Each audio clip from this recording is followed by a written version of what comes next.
गटाचे नेते अंबादास दानवे यांनी भाजपच्या यादीवर टीका केलेली आहे। भाजपच्या यादीमध्ये रिपिटेशन असल्याचं दानवे यांनी म्हटलंय। जनतेमध्ये भाजप विरोधातील लाट असल्याचा दावाही अंबादास दानवे यांनी केलाय।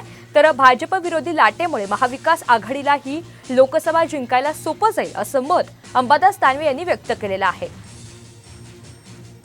दरम्यान त्यांच्याशी बातचीत केली आमचे प्रतिनिधी संजय जाधव यांनी। लोकसभेच्या पार्श्वभूमीवरती आज महाविकास आघाडीची बैठक होत आहे। त्या संदर्भात आपण विरोधी पक्षनेते अंबादास दानवे यांच्यासोबत चर्चा करू। आज बैठक होणार आहे, त्या संदर्भामध्ये आज काही यादी जाहीर होणार आहे का? नाही, यादी वगैरे नसते, बैठक होत असते, रुटीन बैठक आहे। मला असं वाटतं ओव्हरऑल सगळ्या जागा वाटपावर एक शिक्कामोर्तब होण्याची शक्यता आहे। भाजपची यादी पाहता ती महाविकास आघाडीची जी यादी आहे त्यामध्ये आपल्याला किती जागा मिळण्याची शक्यता आहे? जागा किती आणि कोणत्या हा महत्वाचा विषय नाही, जो जिंकणार आहे त्याला जागा मिळेल।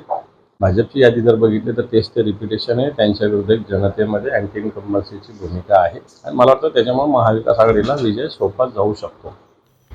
तर हे होते आपल्यासोबत अंबादास दानवे। आपल्याला महाविकास आघाडी हे सोपं जाऊ शकते असं त्यांनी विधान केलंय।